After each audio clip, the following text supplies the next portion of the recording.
Helping us to better understand the extent, scope of the Ebola crisis is Dr. Taha.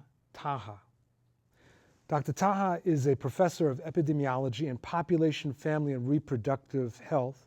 He's a co-director of the infectious disease area of concentration in the Department of Epidemiology, Johns Hopkins Bloomberg School of Public Health in Baltimore, Maryland. Dr. Taha is a physician with extensive training and experience in infectious diseases, community medicine, public health, and demography. Dr. Taha, welcome to the program. Thank you very much. Thank you. Thank you for having me.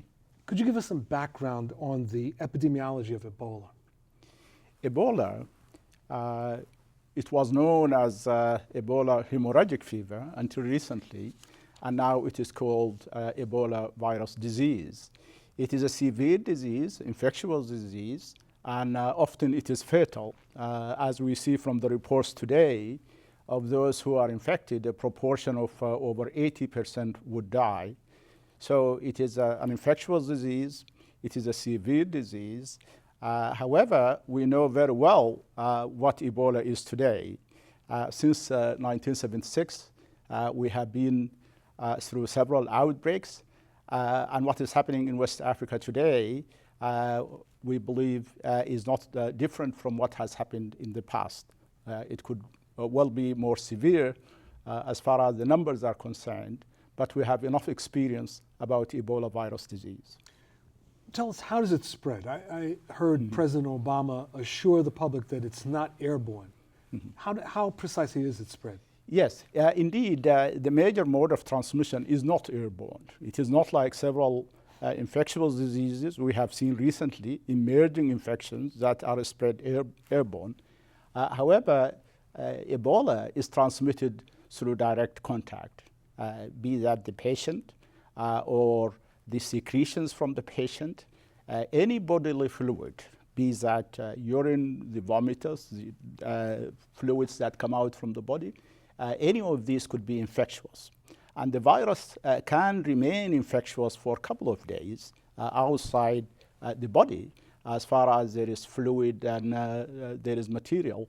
But direct contact or indirect contact is the main mode of transmission. It is different, for example, from HIV. It is different from some other infectious diseases we know that are airborne. So as far as being infectious, we know the mode of transmission, and it requires intimate contact with an individual who is infected or dealing with infectious material from that individual. It is not transmitted through the air. So a person can actually transmit this when they're showing symptoms or before they show symptoms? The incubation period, and this is a period through which the virus will enter the body and then it will start transmitting, or the individual will start shedding the virus. This period is about 2 to 21 days or about 3 weeks. So during this period, the individual can transmit the virus or will remain shedding the virus. Certain symptoms, we know, clinical features occur early, and then some others occur relatively late. For example, fever, headache, muscle ache, and these early symptoms occur early and probably universal. Everyone will probably show fever and headache. And then the main features for which this disease has become known, and that is bleeding, the hemorrhage, that comes probably during the 2nd or the 3rd week. At that time, the individual will be seriously sick, and they will be bleeding probably from every orifice or every opening in the human body. So the infectiousness is during this period. Can this be stopped, this outbreak? Yes. I think thinking of preventing or controlling this outbreak, we need to probably, for better of understanding, consider two settings. One is the community, and one is the healthcare system. The healthcare system, especially the hospital, acts as an amplifier. Individuals who are sick go to the hospital, Usually during the early days of the outbreak, it is not well known. It resembles so many diseases like malaria and so many typhoid fever, respiratory diseases that are quite prevalent in these remote areas where these outbreaks occur. So what happens in the hospital is very important, and a degree of vigilance and management of throughout the year or throughout all times, the hospital should be alert and doing the appropriate and reasonable management for these contacts. However, these healthcare systems, the infrastructure is very poor. The personnel is not always stable. So there are breaks in this system. Therefore, when these outbreaks occur, the healthcare system is not able to handle. And therefore, it becomes another source that actually facilitates transmission. So this is a healthcare system. So management of these cases in the hospital is very important. It's very critical. What did you make of the stories that we were hearing about entire villages that would not allow medical personnel to enter? So this is the part of the community. So we said something about the healthcare system. The community is very important. Usually these outbreaks occur in very remote areas where the communities are not accessible. Being alert or knowledgeable about these outbreaks is not all the time present. There is a stigma, there is lack of information, rumors, and so many other negative things. When these diseases occur, these outbreaks occur, people become more not allowing the health personnel or others from outside to get to the village and know what is happening. So what happens in the community is probably natural, but it requires community participation, education, and some level of trust. And I understand that there are burial processes or rituals that are followed in many West African communities that actually help to perpetuate the spread of this disease. Yes, indeed. And I personally can tell you, I mean, I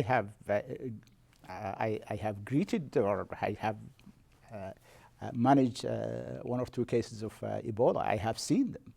So just casual contact is not the problem. But these burial processes and how they prepare the individuals who are infected, and these activities, of course, it is not specific for Ebola.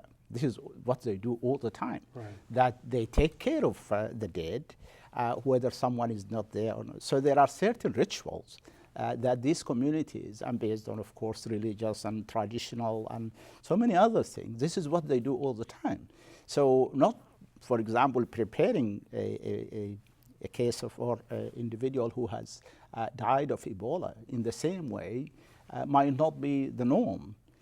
So but certainly individuals who die are taken to the village and prepared, and then the burial process. So in this process, and usually this is done by, say, for example, some elderly or individuals who have no knowledge of what they are dealing with. And this is certainly very infectious. So the washing the individual or preparing the individual for burial, and then the ceremonies that goes with that is quite substantial. And there are several steps during this process that the individuals who are handling this the disease might become exposed. Some of what I've read indicates that they speculate that this may originate among bats. And I just wonder whether that is founded on something. And second, there's discussion about the impact of deforestation and cooking and other things that may have contributed also to this. And I just wonder whether you can dispel myths versus the facts. True. One of the mysteries is that we do not know the source of the virus. The first outbreak occurred in 1976 between DRC, the Democratic Republic of Congo, and Sudan, South Sudan. So that is when it happened. Since then, there has been so many studies and investigations to find out what is the source.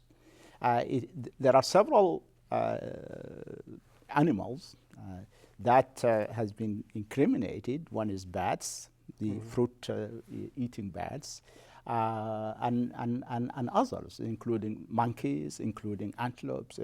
So there are several animals that have been thought that could be facilitating this passage from wherever it is hiding to individuals eating these animals or handling these animals, and this is how they get infected. However, between outbreaks, and this sometimes tend to be 10, 15 years, where is the virus hiding? We do not know. So that is the biggest mystery to explain where it is hiding. So the bats and the animals could well be intermediaries where the virus hides, or are they the real source? No one is able to say that. But certainly there is an association between the virus and the bats and certain animals. In the recent past, within the last week or so of the outbreak, in the United States, there have been some very strange political commentators, particularly on the right, the right wing, that in responding to this have been sowing seeds of what feel like panic, extreme measures, not letting victims of Ebola return to the United States and other such things. It would be useful for you to explain what's the relative danger in the United States, and what do you say when a commentator says, no, shut the border, you can't allow any Ebola victim in the United States? It is probably fair to say that the likelihood of Ebola getting established in the US is almost nil. It is very minimal. There is a very good healthcare system. The amount of vigilance, the surveillance, and management of these cases, should it ever appear in the US, will not be difficult at all. What is more problematic are in remote areas, in the villages of Africa. That is where these things originate, and then it moves to the urban setting like what is happening in West Africa. But it is not a threat to the US. It is not a spread through handshaking, or that people of course need to be careful, but it is not casual spread. It is not airborne. So there are features that are different from other infectious diseases. So thinking that Ebola can spread in the US the likelihood is very minimal. However, precautions should be taken, and this is not any different from other disease. So it is an emerging infection. It happens from time to time. However, managing 2 individuals or 3 individuals in the US, or it doesn't have any chance for the disease to spread. What would you recommend for countries in West Africa in responding to this crisis now, at this very moment? Not if they could do it, if we could rewind it, but right now, what does the West African community need to do? It is management of these cases at the 2 levels we certainly believe are important, and this is at the community level and also at the hospital level or the healthcare system. Unfortunately, the healthcare system is already overwhelmed with so many diseases. The infrastructure is not good. The number of physicians or the nurses, the system is just overwhelmed. So thinking that the healthcare system in West Africa alone can do this will not be realistic. At the community level, much more information is needed, and that is where it originated, and that is where the level of knowledge should be most strong by educating. However, just thinking that people can change their level of acceptance and changing behavior very quickly will also not be realistic. So certain level of education is needed to increase awareness and spread as much as we can to the community that this is a serious disease. They shouldn't hide. It should be forthcoming. And that can only be done by community participation and getting the trust of the community. At the healthcare level, much more is needed as far as the isolation and all the support that we'll need. Treatment of this disease is supportive. There is no vaccine, there is no treatment, therefore it is supportive to the patient and also to the healthcare system itself.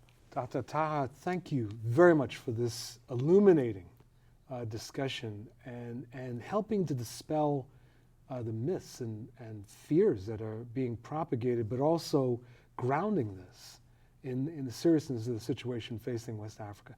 Thank you very much. Thanks very much for the opportunity. Our pleasure. And thank you for joining us on this segment of The Global African. We'll be back in a moment.